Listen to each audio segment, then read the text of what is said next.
Hey, what's up, everybody? Hope you guys enjoy the following conversation with Derrick Brooks. At FSU, Derrick was a three-time All-American. His jersey number 10, was retired from Florida State. He won a national championship there in 1993. He's a member of the College Football Hall of Fame. When he got to the NFL, well, first he was a first-round draft pick in 1995, but then he played 14 years in the NFL, and he was an 11-time Pro Bowler. In 2002, he was a Defensive Player of the Year in the NFL, and that same year he won a Super Bowl for the Tampa Bay Buccaneers. He's also an NFL Hall of Famer, and he's widely regarded as one of the greatest players in NFL history. Derrick's also a great person. He's doing incredible charity work with his foundation, Derrick Brooks Charities, and I just really hope that you guys enjoy this conversation that I had with my good friend Derrick Brooks. So you played at Pensacola High School. You grew up in Pensacola. You played at Pensacola High School. So I'm going to do a little quick introduction here, if I could, of you, because I know you're a humble guy. You're not going to want to brag on yourself, but man, you have accomplished a lot. So I guess the one thing that's eluding you from your football career would be that high school championship. Ah, yes, yes, You took the team to the playoffs. Yes, I did.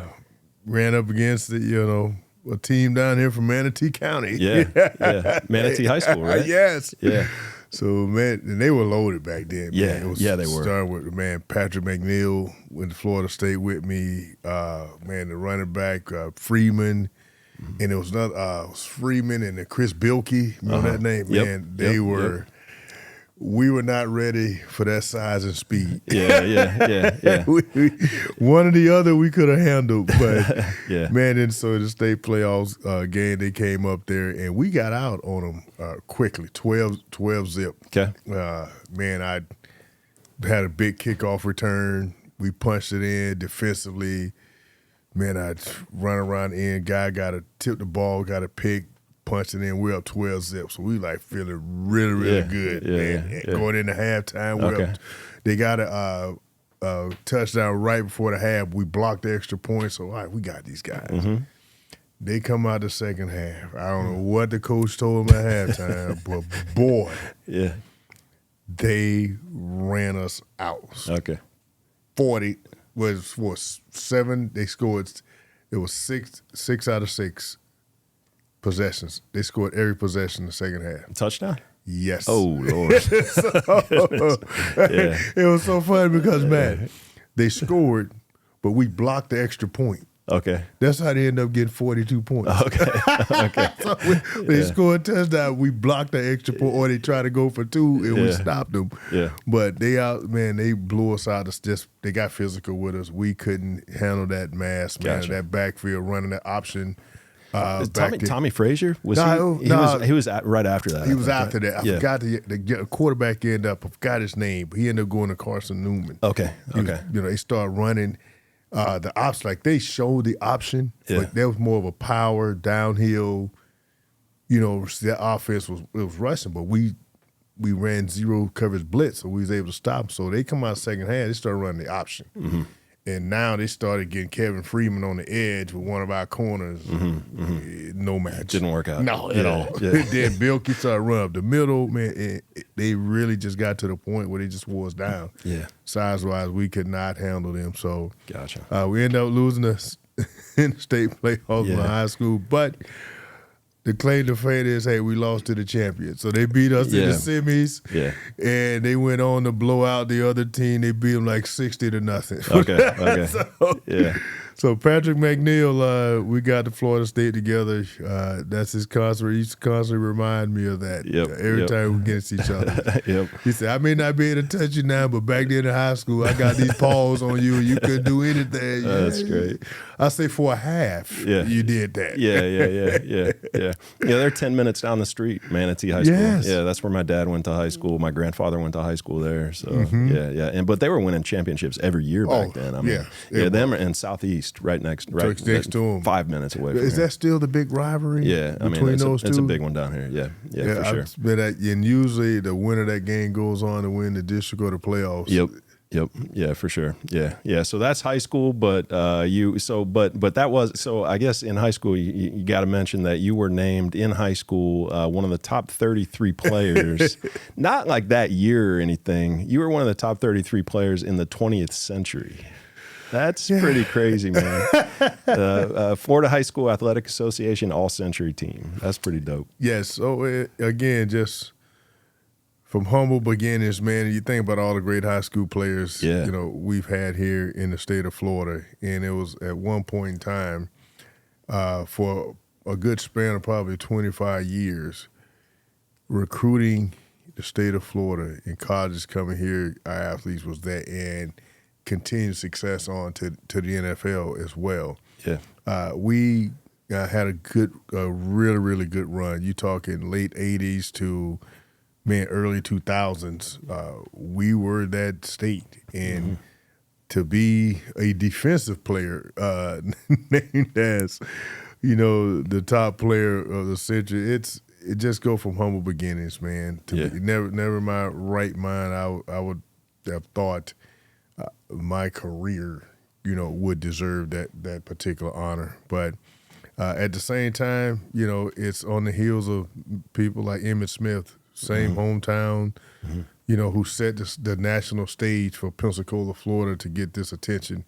Because when Emmitt came through high school, breaking all these records at Escambia High School, winning state championships, it brought that attention to us. And I came right after him from the defensive side of the football with the same success in leading my high school, which was a rival of Escambia's. It was just a fun ride, but at the time, you really don't get a chance to think about things like that until you get, polls and anniversaries of things like this. You really sit back and like, man, that was pretty impressive. Yeah, that's pretty crazy. Of what we were able to accomplish. And again, I couldn't have done none of that without the work of my teammates at the time in high school. We were just a bunch of kids that's using football to get to a means of staying out of trouble, get a scholarship, doing something. But sports had a different purpose and meaning to us. And the collection of those young men, still friends, with a bunch of them today. And it's nice to get together and reminisce, and for them to tell their family, their kids, hey, I played with Derrick, and Derrick had accomplished this, and this. Yeah. And then you get, you don't know Derrick Brooks. They got to get me on the phone. I got to validate that their dad or uncle, whoever played with me. So that's why I get the most joy out of things. That's like cool. That. That's cool. Yeah. Who else is on that list with you? Did you say Emmitt, and did you say Dion? Yeah. So Dion was on that list, and again, I always have a running joke with Dion about that is, hey, when it gets to that, I say, hey, man, I do got the one honor. You may be recognized as the greatest athlete of all time. You're Bo Jackson. Bo Jackson. Man, but Dion's got to be second behind Bo Jackson, man. I mean, come on. I'm biased. I'll definitely put Dion in front of him. But again, you look at the success, and I'm a homer about it too. Dion said, nah, Bo did it first, so you recognize Bo, and we truly do. But I'm a homer, and I admit it. But on that list, I always just joke about that with him. And say, man, that's the one that, man, I kind of got you a little bit there, my friend. Yep. And he's like, with this, and this. And he comes back with all, his states. And again, Coach Prime, man, putting Florida State on the map. No doubt. Doing his time. And much respect, for him for doing that to even now. I'm blessed to have a friendship with him and the things that he's doing, in Colorado right now with these young men is going to be tremendous successful. I know they had a rough start year one, but I know him. He's going to be. He's coming. As he say, he's coming. He's coming back, and he's highly motivated, not just to be successful on the field, but even more motivated to produce great young men that he can influence. So I'm really, really glad, especially when the time now in coaching where we've lost a few legends. Here recently. So hopefully Dion continues to stay involved in collegiate sports and build a legacy himself. Yep. Yeah, no doubt. Yeah, it's one thing. The wins and losses are one thing, but I mean the way he's changing kids' lives and Yes. like, I mean, like raising young men. Like if you're a high school elite athlete, I mean, you got to want to play for Dion, I would think. Yeah, I mean, it's, well, again, with the, you represent the Florida State colors. I like to think, we could put up a good case to get guys to, but I think now, man, the way, and I know we'll be changing lanes here, but the effect of college sports and how it's trickled down to affect the student athlete in high school, man, there has to start to be guardrails up. Yeah. Or we're going to lose the true essence of what a student athlete means. You're going to lose the true essence of young men and young women having a purpose other than economics into competitive sports, where you get all these other traits that are not, involving economics, like perseverance, teamwork, grit, grind, overcoming things, determination. All these things are getting lost because of the direction of the economic means and impact is affecting from trickle down all the way to high school now, where kids now, going to the highest bidder in high school, transfer. And that's like, oh my God, it's like NIL for high school kids. Yeah, yeah. Where are we going and what are we doing? Yeah. In college now with the transfer portal. And I had this conversation with some collegiate leaders the other day about the transfer portal and just having some guardrails on it to now that affect or set the foundation for how do you put guardrails on NIL, where college coaches now get a chance to build a college program versus conduct transactions as if, college is a business. It is a business, but now the football coach is, running a business versus coaching kids and being that influence, and it becoming a transactional experience versus a true collegiate education athletic experience. Yeah, yeah. And shouldn't be about the money. I just feel we're losing the essence of good human being qualities. Right. That we're all going to have to be as productive human beings, no matter what role we're playing. Right. It's just getting lost, and some of the values are getting lost with that. So kudos to the coaches that are involved that are trying to stay true to that to a certain degree. Yep. But at the same time, I'm not the grumpy old man that don't want to evolve. I'm all for disruption. Yep. I'm all for planting seeds and letting the plant grow and disrupt the ground. At the same time, let's talk about how we disrupt, how we grow, and how can those guardrails be put in place where both agendas can be accomplished. Yeah. Yeah, makes sense. Yep, love it. That's a good attitude, and I totally agree. I mean, it shouldn't be about the money at that age. We gotta, for sure. Yeah, man. Well, let me continue with the introduction, so that you get to college, right? And then so college, you're a two-time All-American. Three-time All-American. Okay. Three-time All-American. You won the national championship in 1993 with Florida State. You're in the College Football Hall of Fame. Yes. Yeah. The number 10 is retired at Florida State, so that's a pretty popular quarterback number, man. Yeah. So and it's kind of messed up. It's not good because now they've gone to, because of the popularity of numbers. They basically have switched it now to retirement of the jersey. So anyone that's wearing the number, they make me aware, hey, such and such. Oh, okay. They can still wear it. Yeah, got it. Got it. Okay, I got it. Listen, the number actually really belongs to you guys anyway. It's not like. But that's a cool honor, though. That's a really cool honor. It is.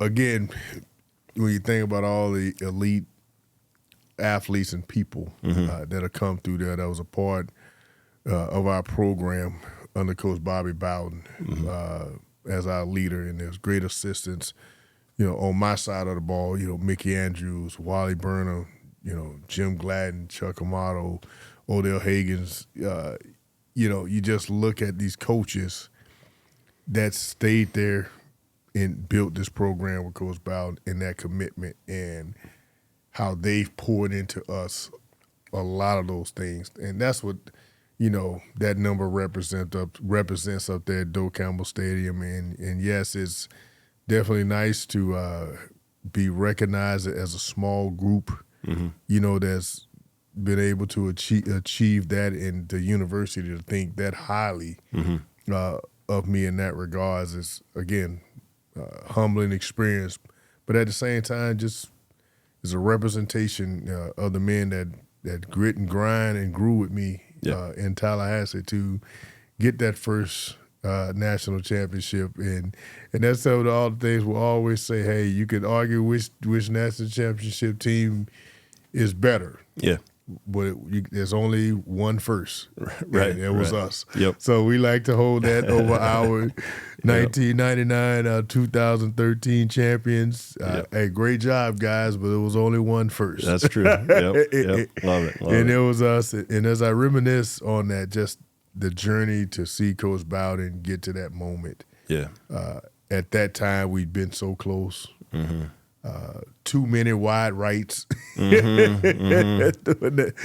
that time, but to finally get it for him, and I hope to never forget the picture he and Mrs. Ann Bowden in that locker room. She planting a big old kiss on him, and he's looking at us, and the words he told us was, "Hey, guys, men, he calls men, thank you. Thank you. Finally got the monkey off my back." I really hope, Matt, to never forget that scene and those words, because that was a true special experience that Mr. Bowden and Mrs. Bowden shared with all of us that locker room down in Miami. That's cool. Yeah. How long had he been coaching prior to that?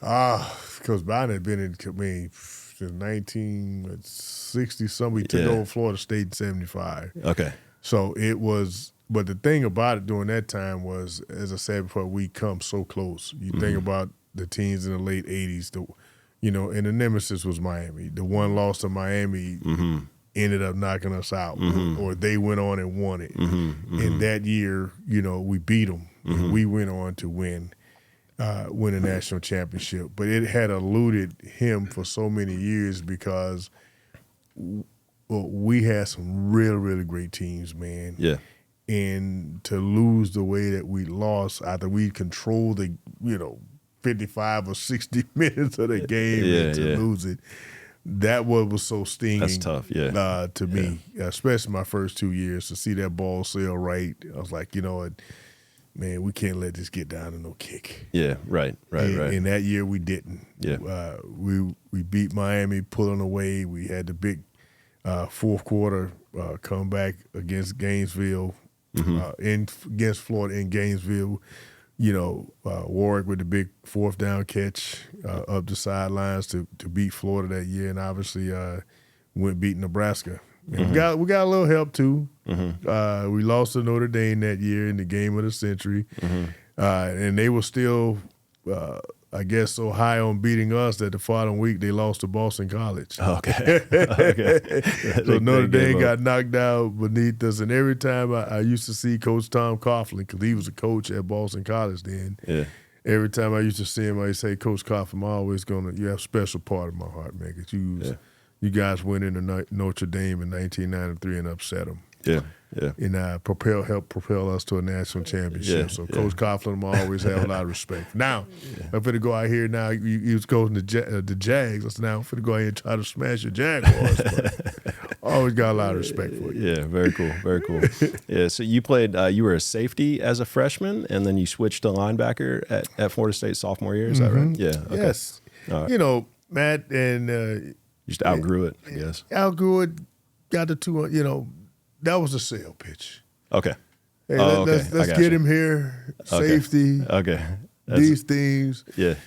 we get him on these good groceries in this meal plan. We're going to put him back down in the box. Yeah. You know, I can say that now. That was a play ahead, but and that is the case. I went in there as a safety. Struggled a little bit because I wasn't used to backpedaling, playing, 14 yards deep from the line of scrimmage. I was down here, man. It was because you're a middle linebacker in high school. Outside. Well, the way we played it, middle, outside, all three positions. But I never was no more than 4 to 5 yards away from the line of scrimmage. Gotcha. So this was an adjustment. Yeah.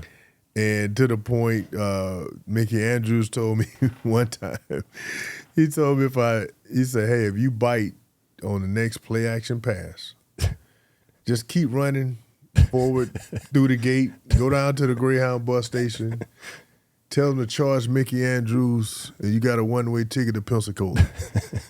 Tell them to charge Coach Andrews, and he say, and then I'll probably FedEx your belongings the next day. Nice. And man, exactly. Man, my feelings were so hurt. Yeah. I was like, man, so I go that evening, I'm hurt, I'm pissed. Yeah. Man, I called my mom. I said, Mom, this coach. This was freshman year? Yeah. Yeah, okay, yeah. So I tell the story. She said, Coach Andrew, I said, the guy that recruited me said this to me, and I'm trying my best. Yeah. She said, well, you know what, son? I said, what, Mom? She said, don't get beat on the play action pass. I said, wow. She said, that's what you do. Yeah. Hey, don't get beat again. Yeah. She said, because there ain't no room here for you. That's great.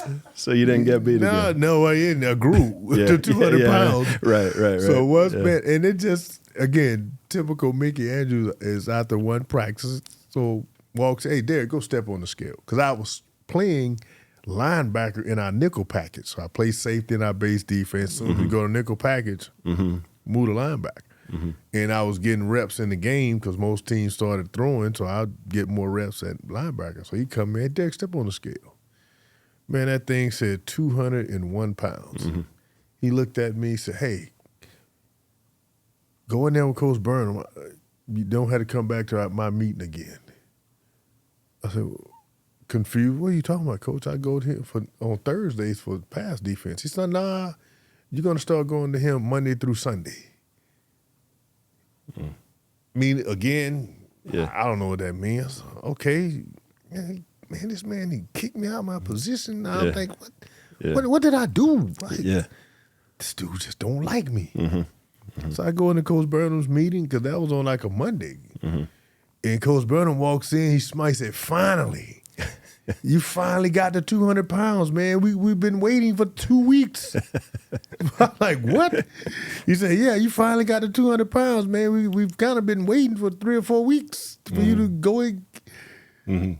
So you move it. I said, so I'm moving. He said, yeah, you moving the line, wheel linebacker. So you finally 200 pounds.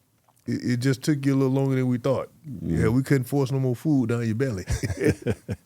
So how were you okay with that at that point? Yeah, yes, I was. Again, I'm used to that. Yeah. Playing that position, got into rotation a little bit more. And so then that was my freshman year. So went into my sophomore year playing linebacker. But now I had to play out. We switched defense to a 4-3 now. So now the true wheel linebacker became outside. So, man, I started that spring. I was, fifth string. A lot of people don't really realize that all these accolades that are going in to college, yada, yada, yada, but when you get there, man, that stuff is out the window. Yeah. So I went into that spring, I was, 4 guys ahead of me? Because they had already been playing that in our base defense. I was just playing inside in nickel. So I went into that spring and everything I did, Matt, was a competition. Yeah. I'm talking about, man, I was like, look, I'm going to get up earlier than these guys. I have to find my niche and outworking them. And I just went to work, man, just grinding and putting my time in on the field. And a couple of the guys got hurt, man, ahead of me. And made some plays. And so, all right, Derrick, you're starting. You won the starting job. Okay. Yeah, sophomore year. Nice. And, kind of since then. So that was your first – so you were a second-team All-American that year? Yeah. Yeah. And then you were first-team All-American junior and senior year? Yeah. And so national championship, College Football Hall of Fame. You're in ACC Defensive Player of the Year your senior year. I mean, that's a pretty good, pretty good pedigree throwing that national championship in there. Yes, so, again. So the move ended up all right, I guess. You look at it from again that standpoint, and Marvin Jones was the guy back then at linebacker. Everybody would say Marvin Jones was the standard, and to play next to him and try to uphold the standard that he was setting. Yeah. To say, hey, I deserve to be on the field playing alongside him was a big motivational part of pushing me. Yeah. To be honest with you, and it was a fun ride. Yeah, for sure. Yeah. So then you went to the NFL. You got drafted in the first round in 1995. Yes, sir. Yep. Okay. And you got drafted by the Bucks. So what they traded to get you right in the first round. Yeah, that's pretty cool. Yeah. So the unique thing about that 1995 draft was, all the stories behind Warren Sapp. Warren was the best, clearly best player in our draft. Yeah. In Derrick Brooks' opinion. Should have been number one. Yeah. Yeah. But, all I these forgot rumors, about that. I remember rumors that. Yeah. circulating. And it was just weed, right? Yeah. And none of the stuff we're talking about was true. But, it's the NFL draft, man. Anything can happen. Right. So he drops down to 12. And, the Bucks take him. Mm-hmm. Clearly, you could tell with some of his expressions he wasn't thrilled. On one hand, he was thrilled because only an hour away from where he grew up in Apaka, but all this other stuff going on. So now the Green Bay Packers, Dallas was on the clock at 28 to get me, but they were wanting to draft my roommate at the time, Devin Bush, who played safety at Florida State. Dallas wanted to draft him with their first round pick, but Atlanta picked him 2 picks ahead at 26. So if not for Atlanta, you wouldn't be in Tampa, probably. Yeah, that's pretty crazy. Definitely could have been the case. So, Dallas looked to trade out of the pick. So Tampa was picking, I think, at the second round pick, 40. I think it was 40th or something. Okay. And the way they tell me is they got wind that a couple teams were looking to get me right around the early part of the second round. Mm-hmm. And they made a move because they knew Dallas wanted to trade out of the pick. So they made a trade with Dallas to move to 28, ahead of a few teams that were looking to get me. So they drafted me at the second pick in the first round. Nice. And the rest is history. You played 14 years with the Bucks. Sir. Yeah. Mm-hmm. 11 Pro Bowls. Mm-hmm. Yep. One championship. Yes, 1 Super Bowl championship. Yeah. Probably should have been more, but it was only cause for one. Yep. I think I was at that game. And NFL Hall of Fame. Yes, sir. Yeah, that's a hell of a career, man. That's pretty great. Again, when you're playing, it's hard because you're so in the moment, so it's hard to really appreciate. Yeah. Some of these accomplishments because you're in the moment, you're on to the next thing. And again, this, running this magnificent company, you don't get a chance to sit back and appreciate or quote unquote smell the roses of some of your accomplishments and what that fragrance of success smells like. It's hard to enjoy that because you stay in so many moments you stay in and you have to. That's how you get to smell those roses. So that's what it was for me in my career. Yeah. And still today, sometimes it's hard to sit back and like, man, when others reel off my accomplishments, as a fan now sometimes that I am, it's pretty cool. God bless me. Yeah. A lot of men put work in with me to be a part of this. Yep. So I'm always take a moment to recognize the work of my teammates because that's the success I know. I don't, start with my wife, Carol, and raising our kids and our marriage. It's all about a team. Yeah.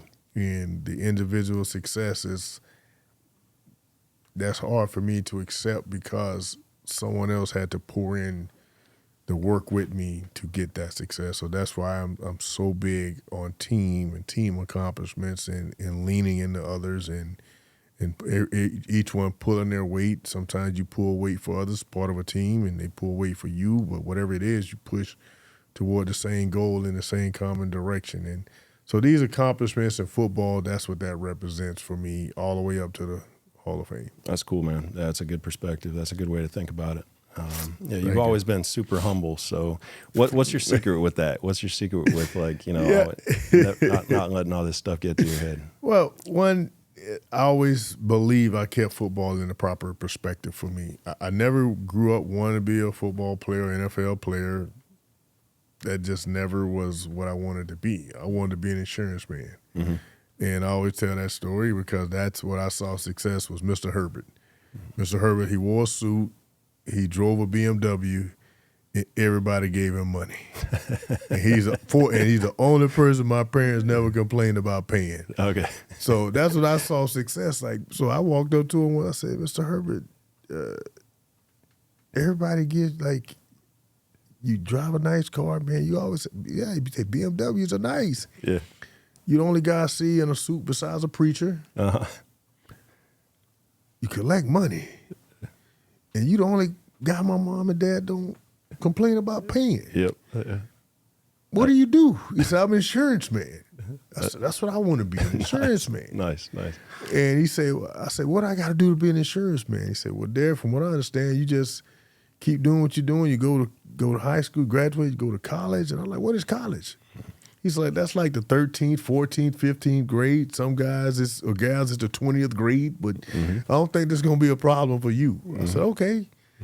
I said, man, you collect a lot of money. He said, yes, I do. And that was it. That's what I wanted to be. Yeah. Till I got to high school, and now my coaches started telling me, hey, you can earn a scholarship by playing football. Mm-hmm. What do you mean? Start earning a scholarship. I said, no, I'm gonna earn a scholarship because I got good grades. My grades gonna pay for me to go to school. That's what he's like. Nah, football. All right. So I didn't quite know what it meant, man. So I take the ACT as a sophomore. Mm-hmm. I scored 28. Damn. Get my first college letter from Georgia Tech. Something I'll never forget. So Georgia Tech College of Engineering sends me a letter. Hey, got this score. Hey, we really want to talk to you about coming to Georgia Tech. Scholarship. Man, okay, this. Nice. So you had options. Man, yeah. So now, but me, I go show my football coach, like, hey, man, you talking about the scholarship thing. Look what I just got. Yeah. He reads it. David Wilson, that's his name. Coach Wilson reads it. Tears it up. Coach, what are you doing, man? Yeah. He said, Derrick, you'll have plenty of these. Just keep playing. All this meant was you don't have to worry about, which none of us was worried about being eligible. You'll be fine. You'll have plenty of these. I said, Coach, that's Georgia Tech. You probably won't go to Georgia Tech for football. Yeah. I said, Coach, explain. He said, Derrick, you will have plenty of options to go to college. That's cool. And college will get paid for it. Just trust me. But don't worry about that letter. Yeah. I'm glad they sent it, but don't worry about it. Yeah. And that's good advice, man. That way. But man, I was like, okay, so anyone that score high, don't worry about that letter. So now the football coach is starting to come. Now, again, because they started to come see, now it starts to connect with me about, hey, I'll be able to go to college on a football scholarship. But it was in that proper perspective back to your point, that's where football has always been. My parents, hey, you got to take care of business in the classroom first. They recognize, with my potential, hey, Derrick, you're academically blessed. And I tell you guys this, off air, I was called a nerd. Hey, man, Derrick is the most athletic nerd we've ever seen. But I was proud to wear that because, yes, I would, man, I go all my honors classes, man, go in there, work my butt off, get all A's, and you know what? Hey, let's go. I got to get this grind in on the football field. And even when I had to take the picture for the USA Today Player of the Year, this was ingrained in me from my parents. They came down to take a picture, and I said, "Hey, I'm only going to take this picture, but you have to take a picture with me in the library." And it's like, why? I say, because I spend more time in the library than I do on the football field. Mm-hmm. So I don't mind putting on my uniform, but we have to go, and that's where we're going to take a picture if I want to take it. Mm-hmm. And that's the picture that they took and put in me sitting on one of my favorite tables in the library. And they did the field stuff too, but that's, to me, was setting the thing, hey, this is what I'm all about. This football thing, I could get hurt any snap, but my education is what I'm going to stand on. That's going to be my foundation. Yeah. So in terms of humility, I can say that's where it starts. Man, even all the way up, this little stuff my parents used to do, like my mom, man, I always had to take the trash out in her house. Yeah. Whenever I went home, she said, "Hey, you may have bought this house for me, but I don't want that own and live here. Take the trash out." Yeah. Period. Yeah. So walk in the door. Sometimes, when I'm coming home, man, she fill that thing up way more than what it should be. But just little things like that in terms of being humble and for me, I just always recognize that with football. Football is, an opportunity to stand on the stage that God provides me to serve. Mm-hmm.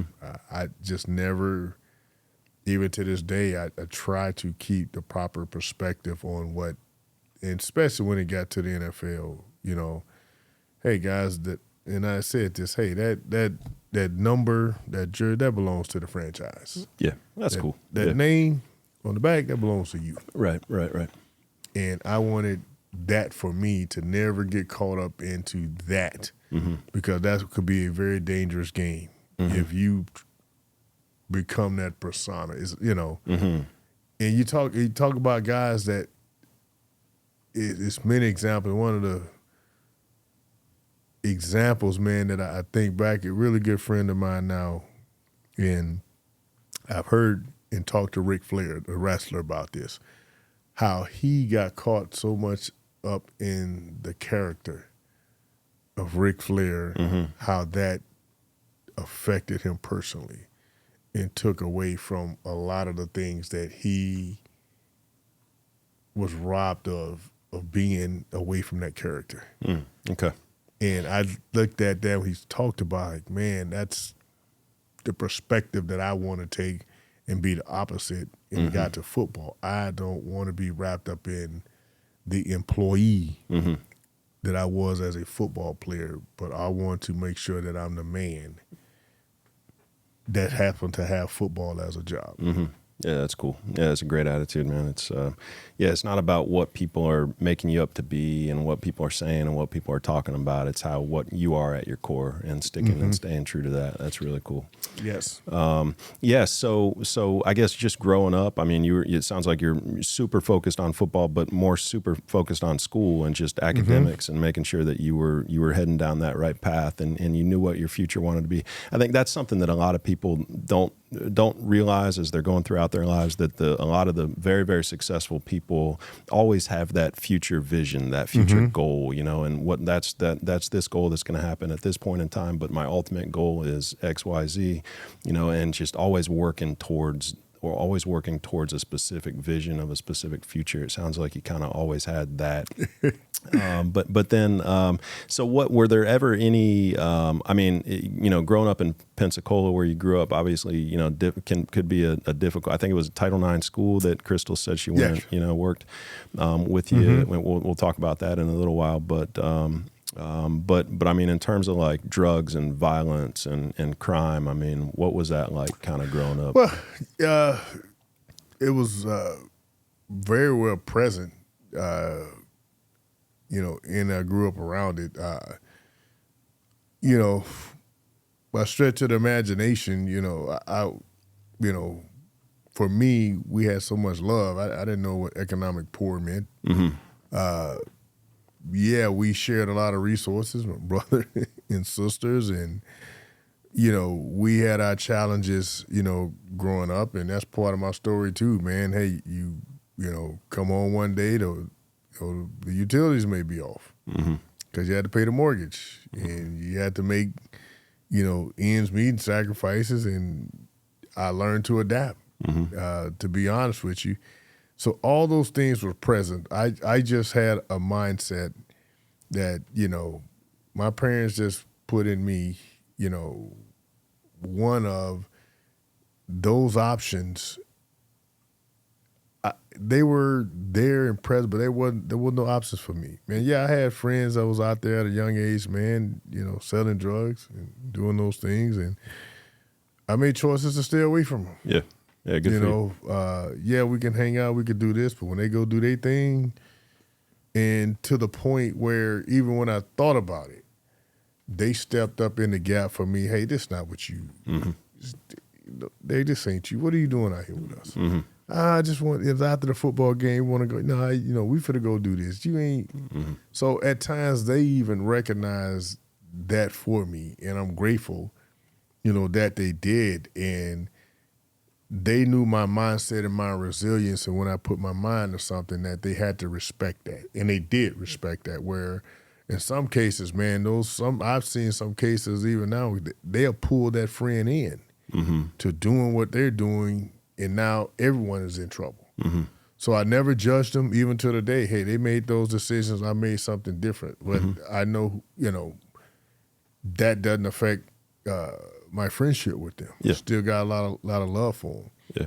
But yeah, I did make conscious decisions, man, to walk away from situations and people around me. And now just bring back an example in high school, man, where I was on the point of being expelled from Booker T. Washington High School.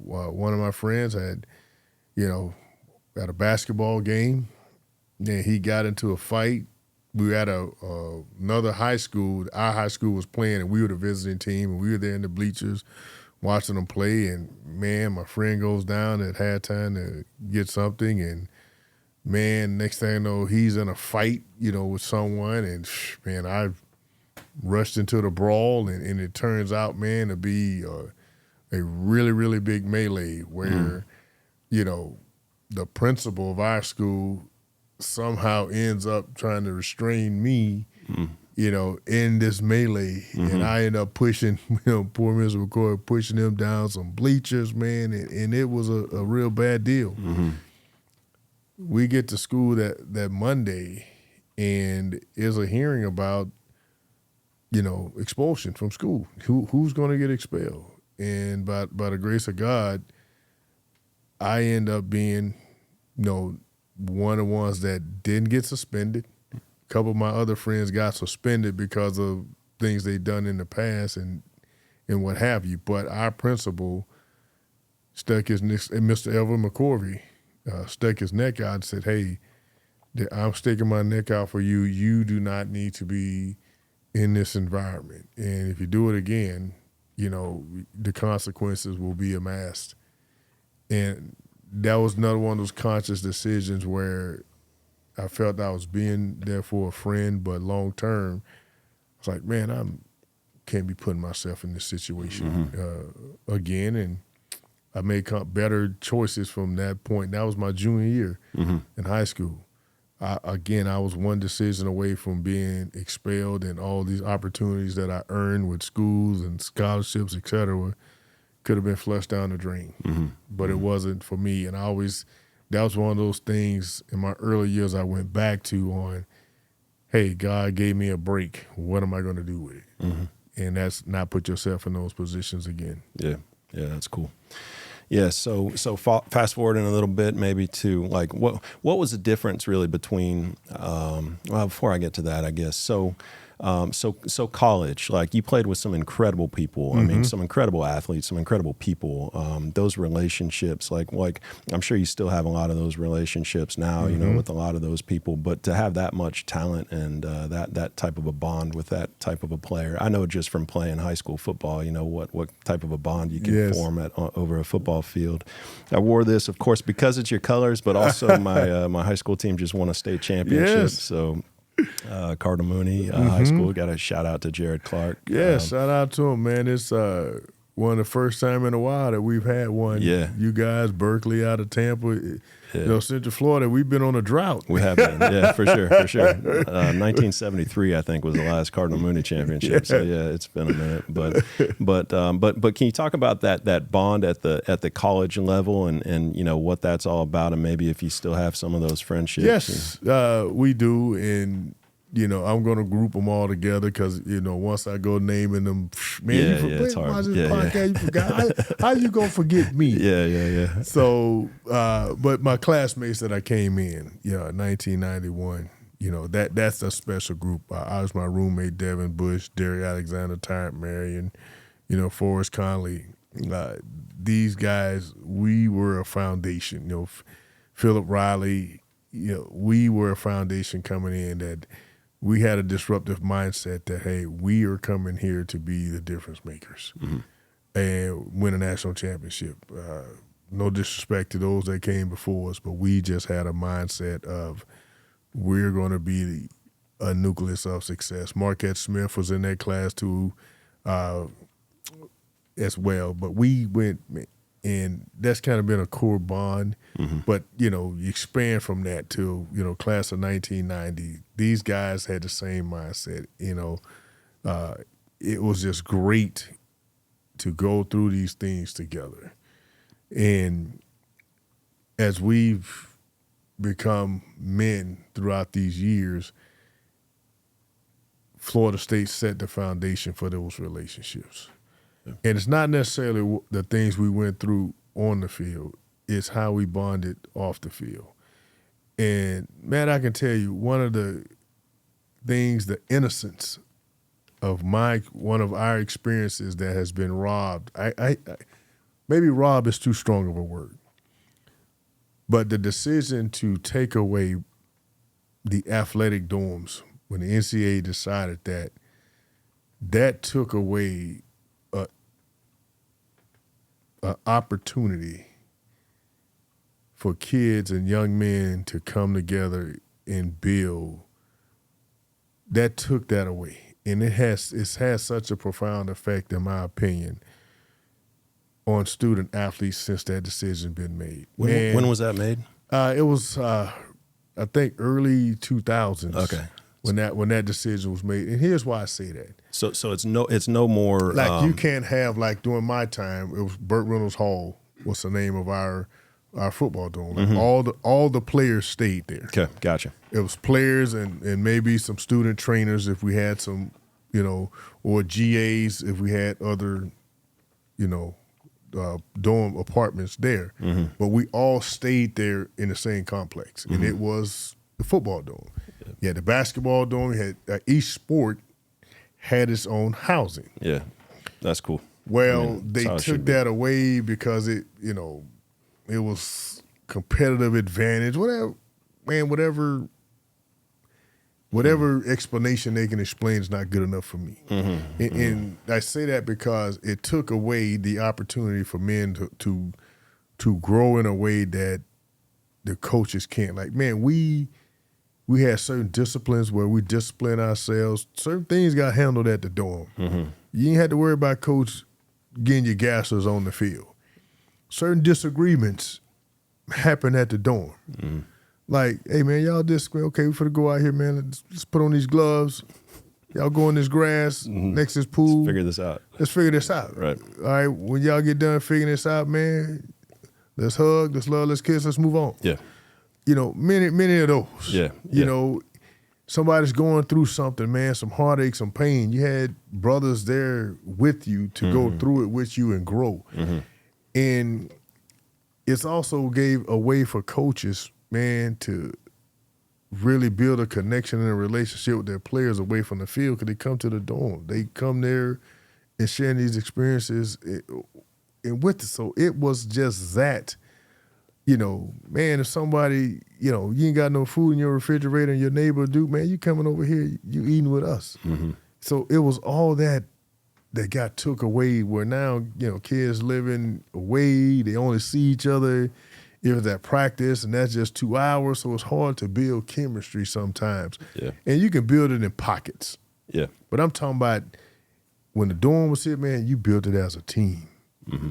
You know, yeah, it became our own outside world where, you know, we didn't have to deal with, you know, it was no racism, no this, no that, no, because, yeah, we sheltered that away and it was kind of our own reality. Mm-hmm. But it built, man, something in us that prepared us to deal with all the outside world when we stepped foot into it. Mm-hmm. So I just always feel, man, that was like, man, why did they do that? Yeah. You know, especially looking at, and I wish there was a way to try to bring some of that back, but the genie's out of the bottle. And, and you know, I get it. My own son, you know, his experiences at Florida State, and, you know, when they kind of got a version of it, Matt, because like, hey, your first couple years, so many of you guys can stay here together, but then after your third year, or if your grades stay up, you get the choice to move out. So when you get kids a choice to do, what you think they're going to do?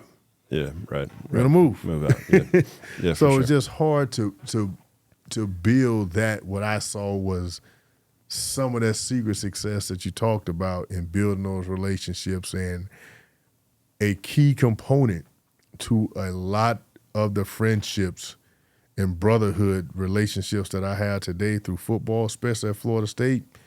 Man, they were birthed at that dorms and in those dorms, and set us up for life. Mm-hmm. Yeah, I got you. Yeah, that's cool, man.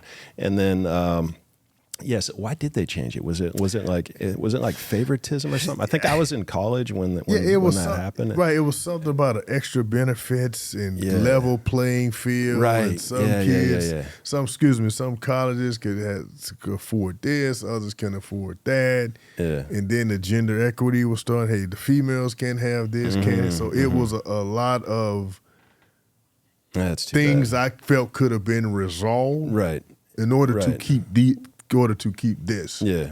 But the easy way out was, we'll just spend it. Right. Gotcha. And then, so what about then in the NFL in terms of the locker room? Like, I bet you got some crazy locker room stories. Yeah, but it's very different though. Yeah. Because, we had some of that because we were a young team coming together under Coach Dungy, who was giving us some structure. Mm-hmm. But the NFL, man, I quickly learned it's a business. Yeah, I quickly learned that. What was a big lesson on that? Oh, my first big lesson about a business was, I'm in line, I'm on the table, ready to get taped my rookie year in training camp. And, one unwritten rules, hey, veteran come in, rookie, get it back in the line. Well, I waited my turn, jumped on the table, get taped where one of the veterans come, and this guy was a starter. I mean, the trainer's like 3 revolutions from my feet getting taped. He kicks me off the table. I'm pissed. Like, man, you can't wait. Dude, we're going to be done in 10 seconds. Right. But the fact you want it, and I was a day one starter, so I knew some animosity, so I didn't. Yeah, sure. I humbly got down. Yeah. Standing there waiting, Player personnel director comes in. He whispers in this player's ear. Player takes his hand and just smashes all the tape everywhere. You gotta be effing kidding me. How can you guys do this to me? And just going off, kicking off, just raging mad. Yeah. Storming past everybody. Everyone's kind of looking at our personnel guys like, it gives us a look like he just got cut. Like, so get back on. It's just like, man, that's our trainer. It's like, yeah, he just cut him. I say, him? It's like, hey, it is what it is. The trainer. And he was a starter. Yes, trainer say, it is what it is. Yeah. So just salary cap money, it's like I don't even know. Yeah, but what the lesson I learned, Matt? Yeah. After practice, I got on the big, the big gray cell phones we had back then. I called our academic advisor, was named Mark Mullaney. I said, hey, Mark, it's Derrick. Could I enroll in spring classes to work on my master's degree? Smart. Yeah. He said, what? What you? I said, Mark, something just happened today. I need to make sure I have more options than what I currently have when it gets to football. At any time. And he's like, he's fine. Like, Derrick, you graduated, you got your degree. I said, Mark, listen to me. Something happened today. Yeah, good for you, man. I need to make sure I have more options. Yeah, love it. When it gets to football. And he said, sure, when season's over, we'll start setting it up. And that was my first lesson. That scared me into getting my master's degree. So I'm very grateful for Coach Tony Dungy as my head coach, because back then, man, it wasn't no online classes. Right. Hey, man, I had to, boy, I tell people about this sacrifice that I did to get my master's degree. Yeah. Man, I ate up a lot of I-10-75, boy. Yeah. Because I had to be physically in class for some of these classes. So I was driving back, and man, I practiced, 2 minutes this schedule. I had to be on field practice Monday, Tuesday mornings. Fortunately, I had class Wednesday night and Thursday morning. Okay. So I go to practice here in the spring, Monday, Tuesday. I leave no matter what, if 12 o'clock, get on the road, be in class from 5 to 9 on Wednesday night in Tallahassee. Wake up Thursday, go to Thursday classes, 8 to 12. Then I had to go work out. So I worked out with the team. Friday, had a mid-class. Middle of the day, just kill 4 hours from like 11 to 3. Get on the road, get back to Tampa Friday night. Had to work out with our trainer Saturday. Sunday was an off day. Start the whole routine back over. Damn. I did that for 3 years. Yeah. That schedule. Yeah. And Coach Dungy was cool because I'd miss pretty much Thursday and Friday off-season workout. Then when minicamp come, I'd miss Fridays of a minicamp. So they were, really cool. That's with me, cool but that he was, respected that, because, I mean, not every coach is going to be like, you go ahead and do that. Nah. That's right for you. Go ahead and do that. Yeah, everything I've heard about Coach Dungy is he is just a classy guy. Yes, Yeah. and his only thing was, hey, you committed to do this. We're working with you. You're going to finish. If you don't finish, now we're going to go back to the economic impact of you not finished. Okay. So basically, telling me if I didn't get my master's degree, they were going to fine me for every practice that I missed. But man, he was great, and he stayed on me to do it. He's like, hey, making sure you. And for 3 years, from 1997, 98, and I finished in the 99. Yeah, that's cool, man. Yeah, what was Dungy like? I mean, first off, congratulations on your master's degree, because that's a tight schedule, man. Yes, it was. But yeah, a lot of miles. Yeah. So what was Dungy like to play for? It was great. Yeah, and he reminded me of some of the principles of Coach Bobby Bowden. Coach Dungy was patient with us. He gave us structure, and he was able to build a team in the way that he saw need to be done in terms of the character of our team. Man, he fully got me to understand his first team meeting, and I tell this story. He never talked about wins and losses in terms of what's going on the field. He's like, hey, we're going to do these things, yada, yada, yada. But it never was, hey, we're going to go 12 games, we got to do these things. So our first team meeting, I'm looking at him like, man, who is this dude? I only lost 4 games in college. We lost 9 games last year. He wasn't even the first choice to be our head coach, and he's not talking about how we going to win games, man. Did he know? Everyone talking about Tampa sucks. Like, man, there's people with bags on their face. Like, does he know all this stuff? Yeah. Like, man, people throwing tickets at my car last year, man. So does he know this stuff? Yeah. So, man, after that first team meeting, I go to his office, and I'm like, Coach, I must admit, I'm a little uncomfortable, man, with your speech. Like, I could tell. I expected you to come see me. I said, so tell me, what are you talking about? You didn't talk about wins and how He said, Derrick, we're going to win. He said, but here's my message. We're going to be a community team that the community can be proud of. Our wins and losses is going to come on how we impact the community, because that has no scoreboard, and that's going to be our purpose. That way no one loses. What we do and how we go about on the field is going to be the engine to drive that. We're going to work hard. We're going to practice. We're going to prepare. We're going to have our fair share of wins. But more importantly, when they talk about the football team, we're going to have an environment and a team that they can be proud of, because we're going to impact our community like no other. That's cool. And I sat there and I said, Coach, I got it. Mm-hmm. And he said, you will be one of the key components to do that. Because you started some things last year that I believe you'll build on. And what he was talking about was, prior to him coming there, I'd started visiting boys and girls clubs and setting a foundation for my foundation of work.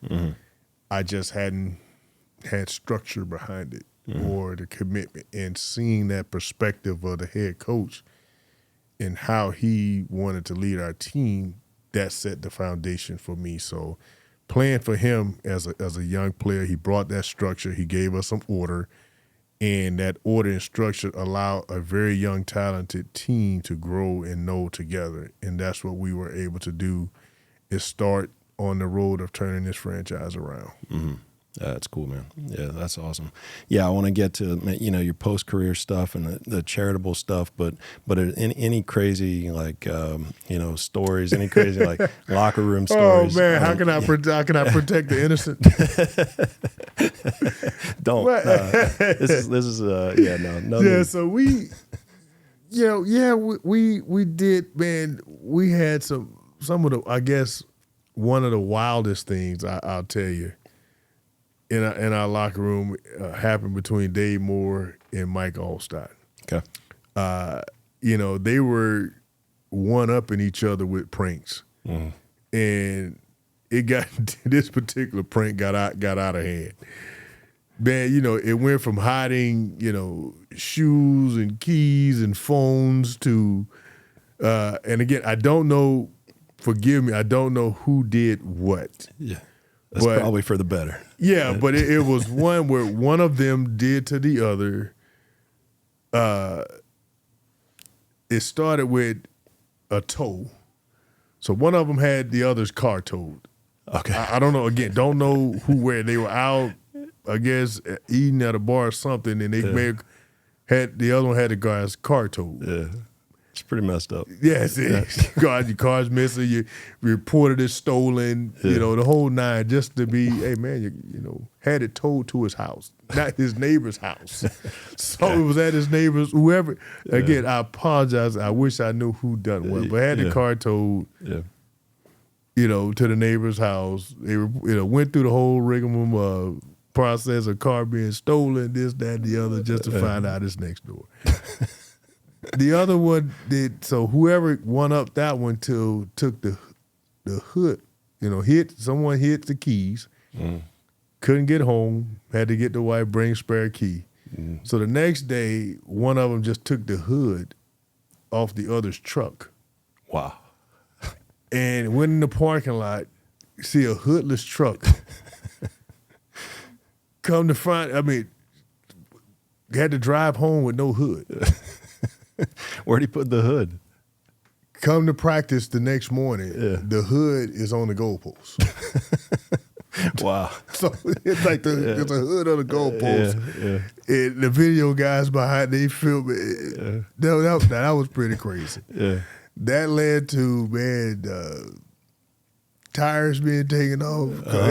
They were always, that was pretty wild. The car, it was the hood and tires hanging on the goalpost on one of the other's truck. So that was, that's pretty bad, man. That's pretty, like, come on, man. Y'all taking hoods off cars now. I just played golf with Mike Allstott at your tournament. Yes. Actually. Last time, I'm sure you had a blast. We did. Yeah. Good dude. Good dude. Yeah. So A-Train did that, man. Another lot. They just didn't like each other, or what was the? It was. And they were just playing around? Oh, it's all the fun and games. Okay. Trust me. The one-up was always the humor. Yeah, who could be, who could be more, who would be more funny, and you got the video guys in it. So it was, showing a guy in a black suit, with a hood. It was, they played each other. Gotcha. It was like America's Most Funniest Videos, trying to one-up each other. Yeah.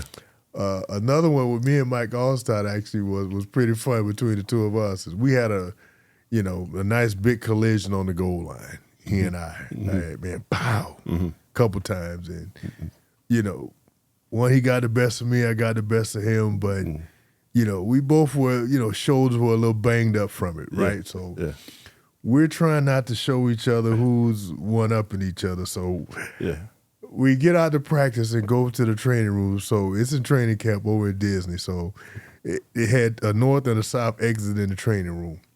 So I'm trying to send messages asking, where's Mike? Because I don't want to go in there and get treatment on my shoulder.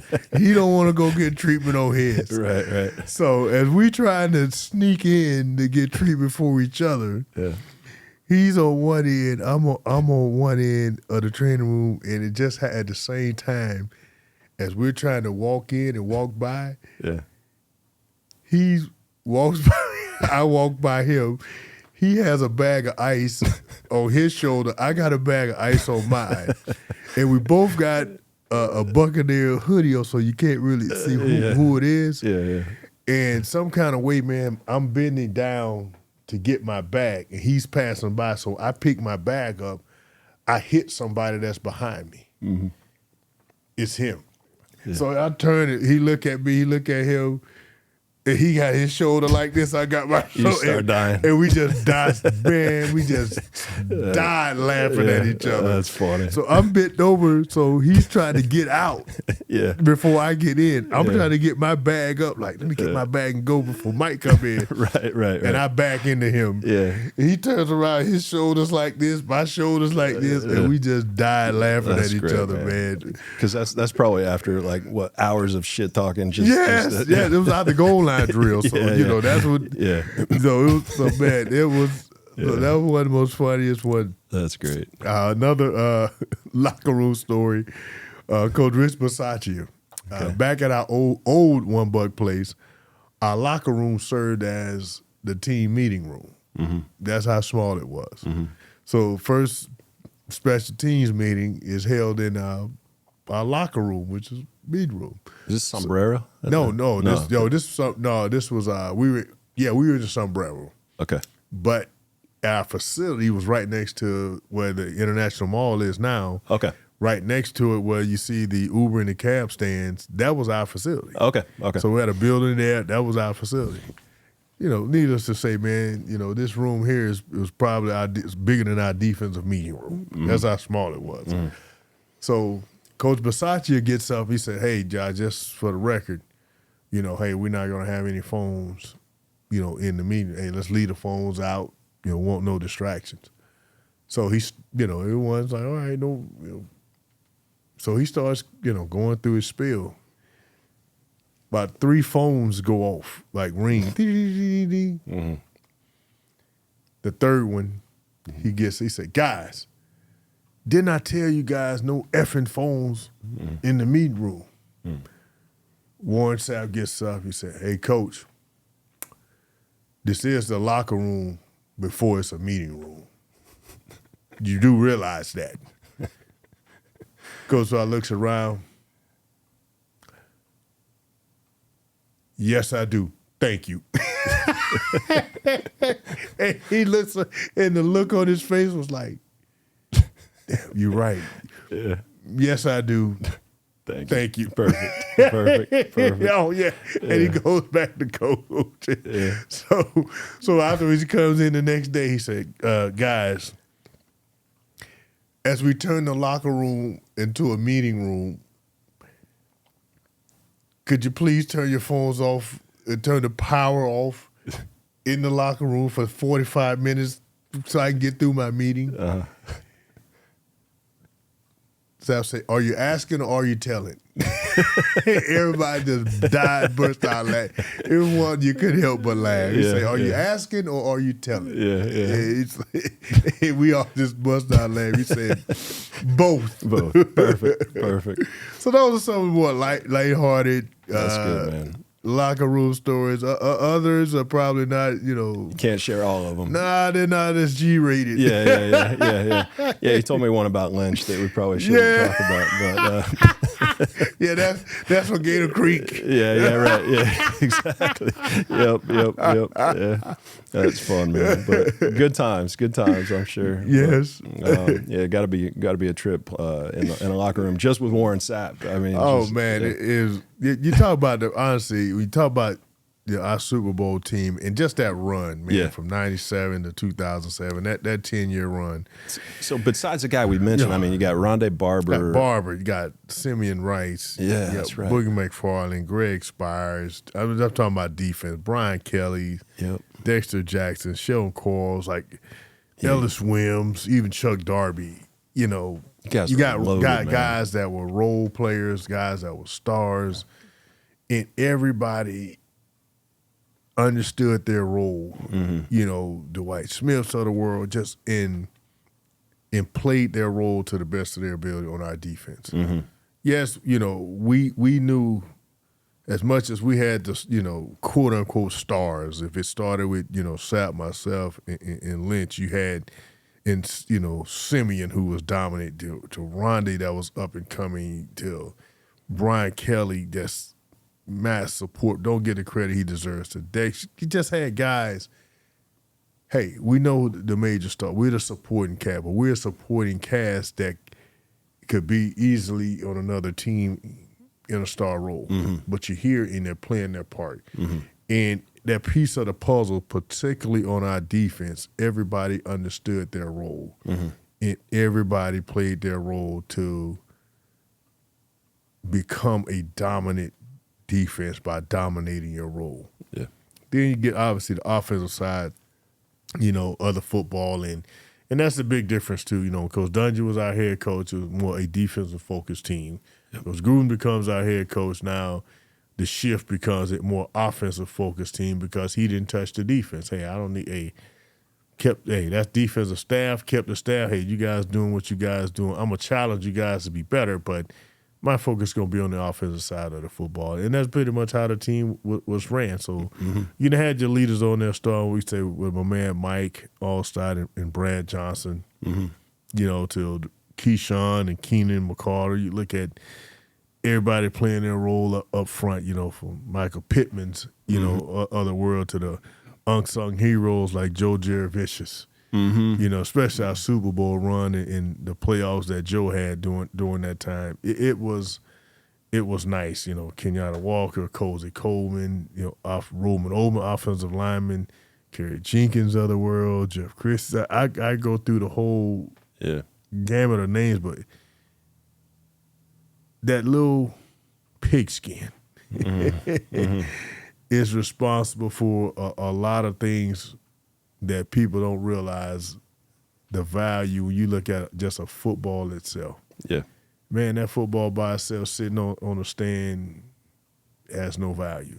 Right. Man, you put that thing in the middle of those white lines, it increases its values to infinity because of what it's responsible for. Yeah, no doubt. Yeah.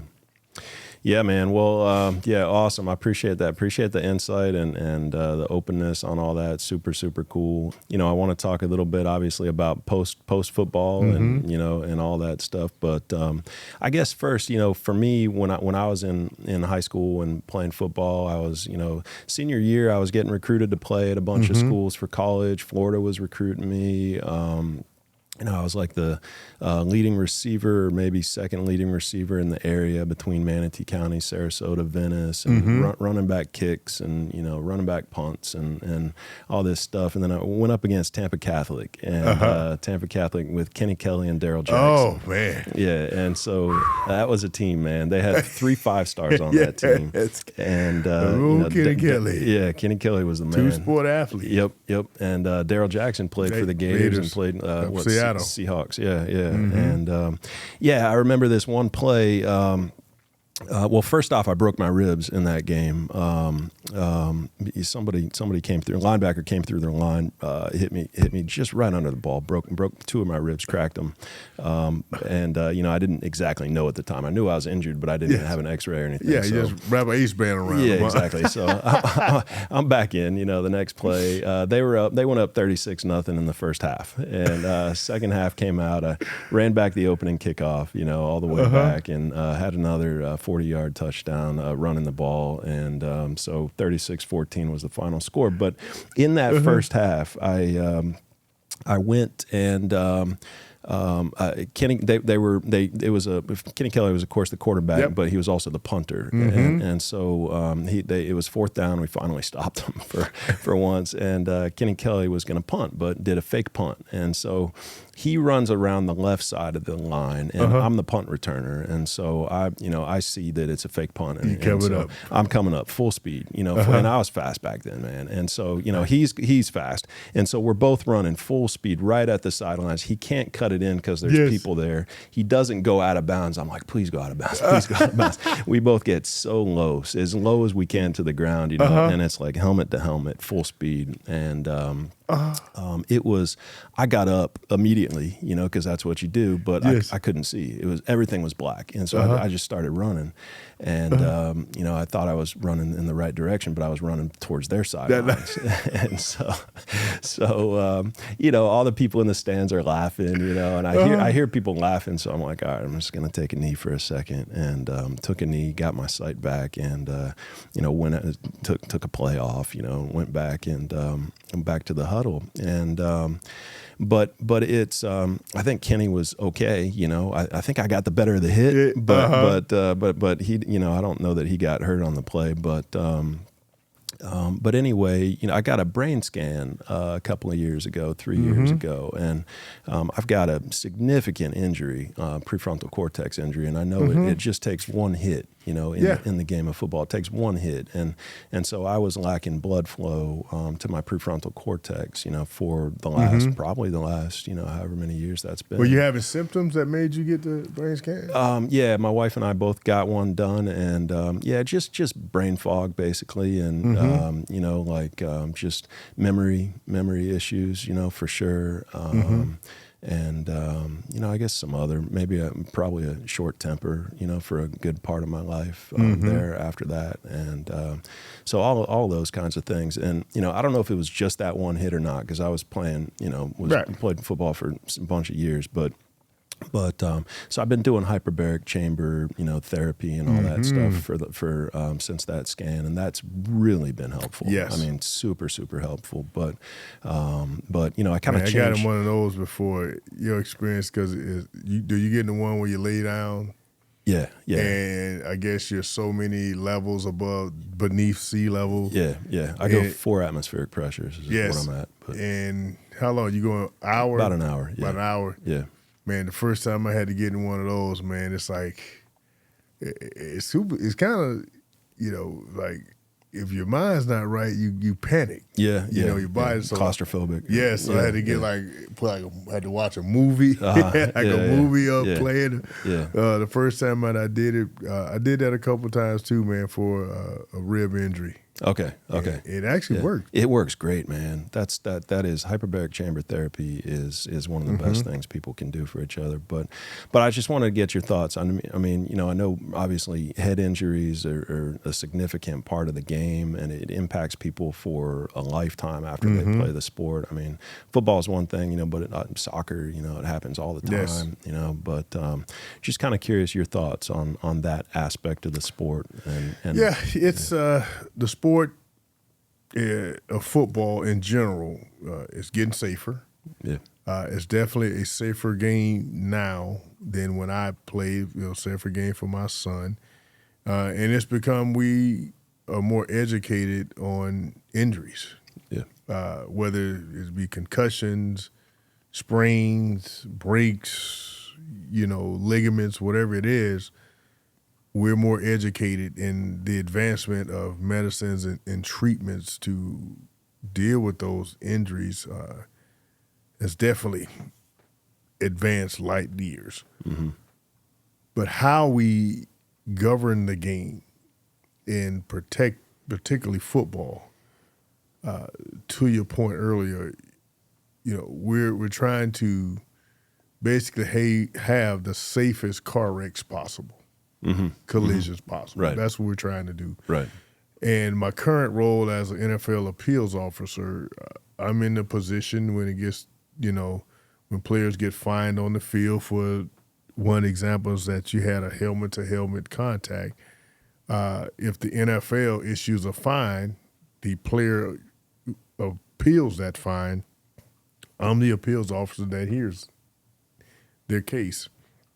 So I get a chance to be up close and personal on this aspect of our game in terms of safety in the rulings and particularly the collisions. And I can tell you this, we're trying to make the game as safe as possible. Yeah. At the same time, understand that football is still going to be football. Right. They're going to be collisions. You're not going to avoid them. Just trying to make them as safe as possible and change behaviors where, we don't use certain languages no more. There's no such thing as, the bull in the ring. The Oklahoma drill. Right. All those things are outlawed now pretty much.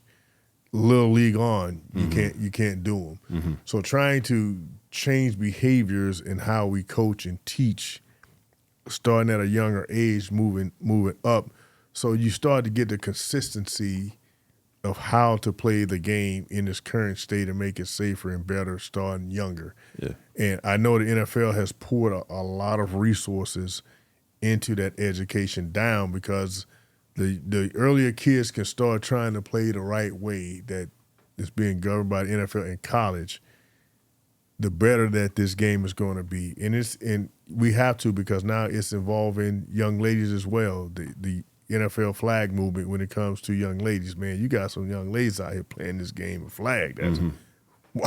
Yeah. I mean, it's going to be an Olympic sport. Yeah. Here in LA. Yeah. So as more people get involved, you even that we're trying to govern those collisions in flag as well. And then just understanding particularly what a concussion is versus what it was. Like you say back then, they'll say, man, you get your bell ring, how many fingers you got up? Whatever number you say, that's the number the doc going to put up. Right. You get two aspirins, whatever, you're going back in. Yeah. Well, we're getting away from those days. Good. Those days no longer, and I hope and pray that no one out there is doing that. Yeah. When it comes to our game anymore, that these situations are being taken seriously, and everybody understand what a concussion is. So, it could be treated, it could be documented, and the more that we do that, the safer our game is going to be. But football brings so much more life lessons that I will make the argument than any other sport. Yeah. Yeah. It can relate to anybody. Anybody can play it. There's a space and place for everybody on that field in a position. You work hard for it. And it just brings so many dynamics together of life. And yes, I'm biased because this is the only sport that I've played consistently, for the last 42 years. But it has rewarded me with so many things in life that makes me the man who I am today. Yeah. Yeah, love it. Yeah, it's cool, man. Yeah, great attitude, and totally agree. By the way, I mean, with the injuries, with everything, I wouldn't trade, a minute of the football experience, just the bond that you build with your teammates and the experience that you have. I mean, yeah, I'd agree with you. I'm biased too, but I agree with you, man. Yeah, but you think about this, man, when, just look at, obviously, your climb through the company. Here to where you sit today. You want young men and young women that understand teamwork. Right, exactly. Football can provide. You want overcoming failure. You want communication. Someone can communicate. You want to understand, hey, the different personalities. Hey, in this role, I may need a go-getter. In this world, with this role, I may need a doer. This role, I may need a verbal captain. This role, we don't. Yeah. You want to understand all the different dynamics of all those personalities. And with a football team, you get that. Yeah, exactly. Yeah. You're going to get some form of that. Yeah. So I look at a lot of those intangibles.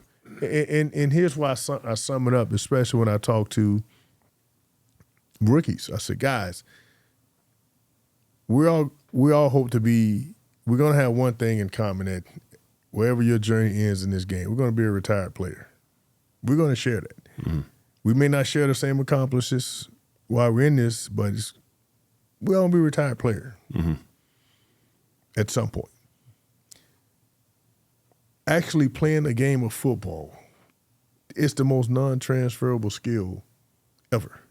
And guys think of me like, I said, guys, there's no other job in the world where two people get a chance to be violent against each other and no one goes to jail. There's no other skill set, no other game where collisions are tolerated. Yeah. It's encouraged. You get paid for it. Tell me where you walk outside these white lines, this field, and go get another job where you're going to do that. And I say, okay, you're going to be a stunt man in a movie? But again, that's governed. This here, it's football. You're not sold. Yeah. But what is transferable is what goes into those collisions. And that's what we got to make sure we are focusing on. The intangibles, man, perseverance, discipline. Like, man, you discipline your body, you transfer some of you guys the way you eat. Those same disciplines going to apply post-career and what that transition be. You're going to have some discipline in your life. You're going to have to be determined. You're going to be a self-motivator. You're going to have to understand how to work under extreme conditions. Decision-making. People in this world want people who can make critical decisions. Right. And be coachable, understand criticism, use as motivation. I say I love in my current work to understand people who can make critical decisions in pressure situations. Guys, you do that every snap. You get a call from the defense, you see, you read, react, you make a decision, you go. Not just applying it to the business world, but you have to understand that's what you're building up. So I try to give that different light of football and encouraging guys so whenever their day of transition comes, they don't feel like they're stuck. And do not have options. So I try to give back to the game, especially my NFL brethren. That's the seed I try to sow with them. That's cool. Love it, man. Yeah, great attitude and so true. I mean, yeah, for sure. Well, good. Yeah, let's talk a little bit about life after life after football. So you obviously you love helping people, you love kids, you love giving back. You remind me a lot of my wife in that way, and I know you guys work together in Pensacola. Yes, Miss Crystal. Yeah. So, you talk about a go-getter. Yeah. Oh yeah. I got started with telling the story. Yeah, please. Yeah. So Miss Crystal and I, up at O.J. Sims, a school that we've adopted together.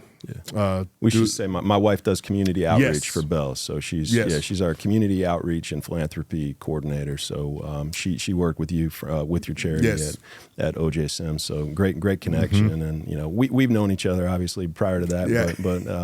But growing up, she grew up in Tallahassee actually. So whole family full of Florida State fans. So she was like idolizing you as a kid, and all this. So that was cool that she got to do that. Oh man, it was great to work with her. So as Crystal leads the philanthropy efforts here at Bealls, her relationship with Souls for Souls led to our work at OJ Sims, where Souls for Souls is basically the organization that provides shoes through kids in needs, an organization that, hey, we see the needs for shoes.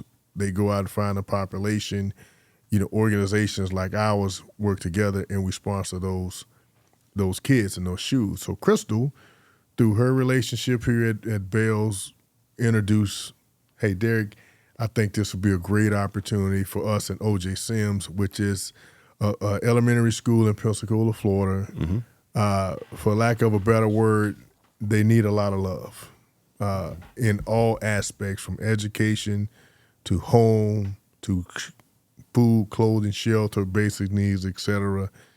They need a lot of love. So Crystal and I, we met and we talked to how, we bring a lot of love to this school through our relationship. And Souls for Souls is what it came up. So this past August is when we partnered together. Crystal led that effort, man, up there. So we get up there and we're working together. And the part about your wife, man, she's a go-getter. She is. So as we're coming in and we're displaying, we're giving the kids to the shoes, we're providing the shoes. She's, your wife, she's actively trying on the shoes. When kids come in, she's trying them on. She's doing her thing. Derrick got to go around. I'm shaking her hands. I'm thinking that, I'm doing my thing. So we get towards the end, and it's a family of sisters. And I think I told you the story. And the three sisters are different. One's like in the 5th grade, 4th grade, 3rd grade. It's 4 sisters, and one's in the 1st grade. The youngest one, we didn't quite have her size of shoe. So it's a celebrated moment because the other 3 sisters are really happy about their shoes and but the youngest one, we're trying to explain to her, hey, we'll have your shoe is on a Friday. We'll have them here Monday. You'll have your shoes. And for a kid, as I'm not, as a mother, Crystal, she sees, man, she went right into action. She's like, Derrick, no. Understand she's not going to miss out on this moment of enjoyment with her sister. Man, your wife went into mom mode. Long story short, man, she made it happen and switching the shoes and finding the shoes and getting this young lady, and the smile on this young lady's face to sit there, man, with her sisters, and they all celebrated having a pair of brand new shoes together. That's cool. Priceless. Yeah. Priceless. And man, all I could do is just look at and I just saw man, she starts bawling, crying, and it was just that attitude. And she comes back and she says, Derrick, I was not leaving here.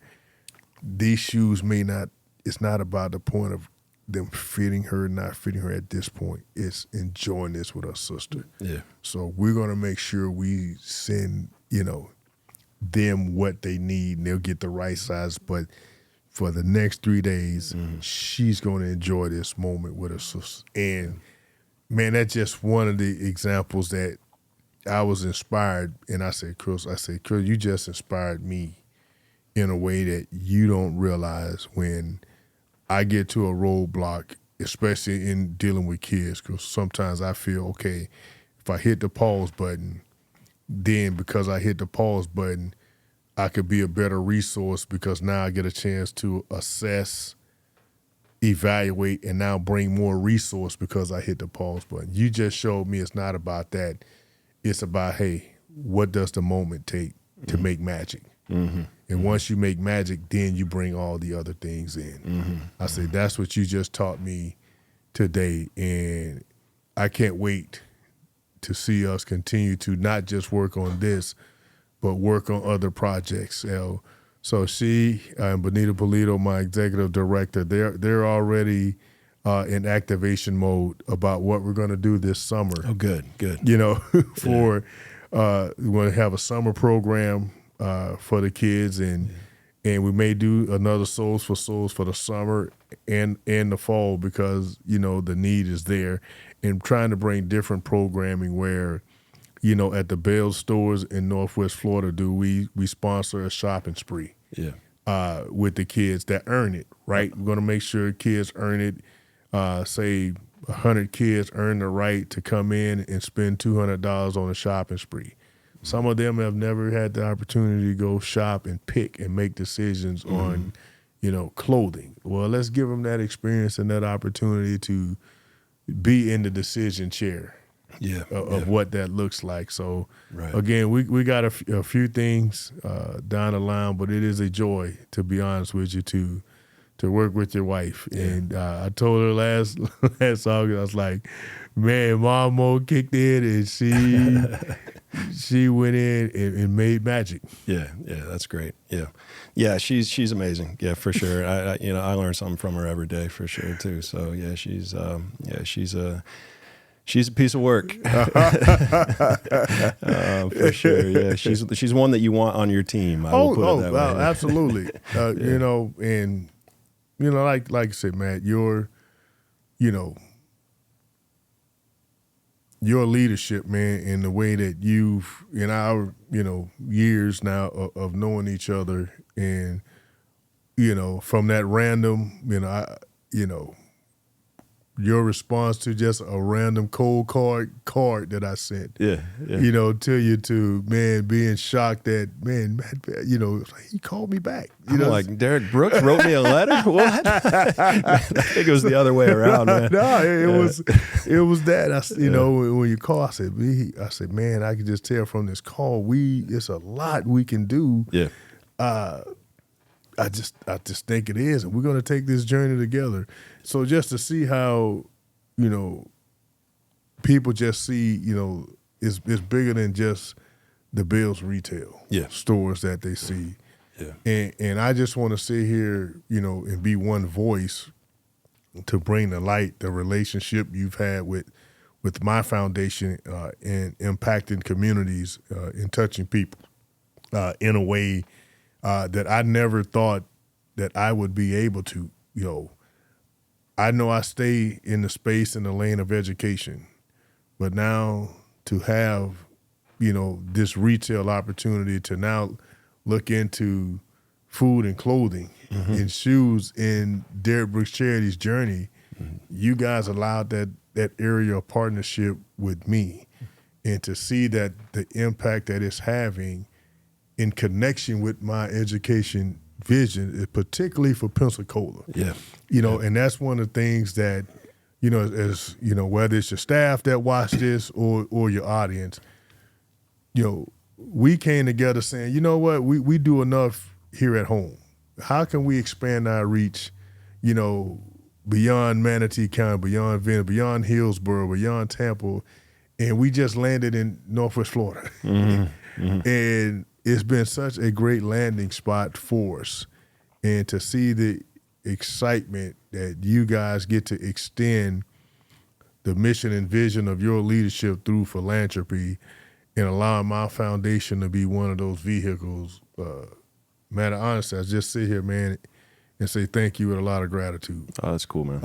And that gratitude will not be disappointed because, as you know, man, I'm going to work my tail off to make sure that it's a win-win situation and we impact as many people as possible, that when they see our name brands together, they feel good about going into your stores and making an investment and spending with you guys, knowing that you are turning those dollars back around into our community. That's cool. Yeah, that's awesome, man. Really well said, really powerful. Really appreciate that, and means a lot. Yeah, you're gonna make me tear up, but no, that's great, man. And obviously we appreciate the partnership. We appreciate working with you, and it is amazing to be able to help people at the end of the day, to give back to the communities. That's really what it's all about. It's not about how many shirts you can sell. It's about how many people you can help. And so appreciate that. I've always respected that about you, and I know that's your mission too. So really, really cool. Where can people go to learn more about Derrick Brooks Charities? Yeah, so please go to www.db55.org. That's db55.org. That's our charity page that lists a lot of the opportunities that we have to serve our community. Also on there, volunteers have an opportunity to, if they're interested in volunteering in serving their community, we have a tab that you click down, and it may be with our organization, or we may be the bridge to get that energy and effort to an organization that fits that need as well. So go there and I say all of our work, even the work with our own high school, Brooks, the Barlow Collegiate High School, we have a drop-down program of information that our high school is continuing to do. And as I say, our newest and latest proud project is the work that we're doing in Northwest Florida. We've adopted O.J. Sims, and right now, obviously, you're one of our partners there. We're turning all of our attentions to make sure that this school succeeds.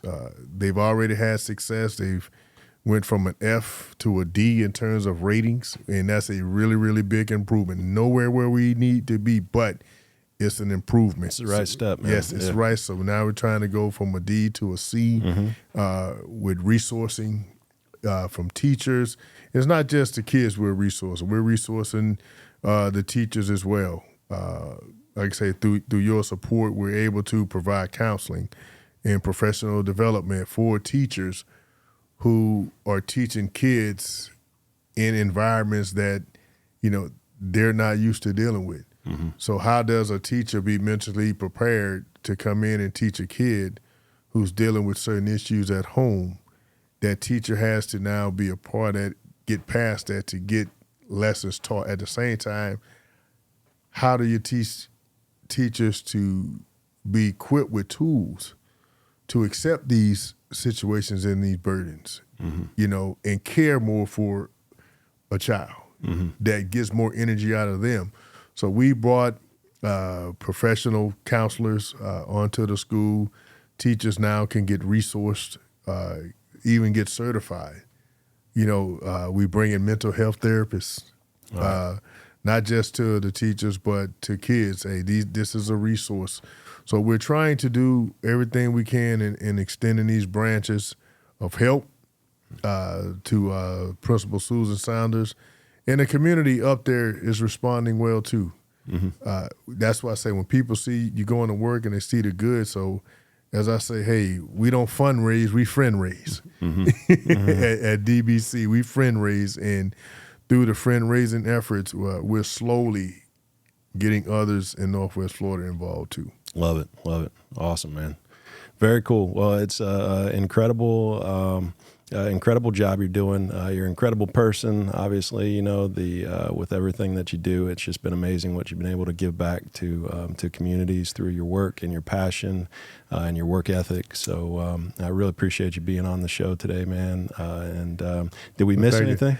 No, man. Thank you for representing the Garnet and Gold. Sitting here. And I also, it's tough as a Gator. I know, man. But you swallowed it for me for a couple hours. I did. But I'd obviously not be remiss without mentioning Vinnick Sports Group in terms of what I do every day as our EVP of our corporate and business external affairs here at the Lightning. And, in my life, the influence Jeff Vinnick has been, Matt, on the business visionary side of my journey. And what made me think about it when you said post-career, this coming year I would have been retired more years than I played. And someone asked me that question the other day. It just dawned on me. And Mr. Vinnick has been a critical part of working at Vinnick Sports Group to allow that business development on my end and allowing me to be a part of his initial team when he bought the Lightning and introducing his family to the community and all our community initiatives that we do, allowing me to be a critical part of the strategy planning behind that. So, again, continue, obviously, to support Lightning. I know right now we're not where we want to be, where people are used to us being right now. Used to, right? Yeah, to say, hey, right now we're used to Lightning being 1 or 2. Right now there's 6, 7. So we're on a little bit of a winning streak here now. So hopefully we'll get a chance to stack some points here before the All-Star break and get it going. It's early still. Oh, so, yes, it is. Yeah, no doubt.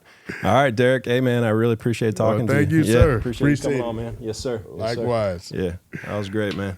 All right, take care. Yeah. Man, that was fun, That was fun, man, right? He had me reminiscing. Yeah. That was a good show.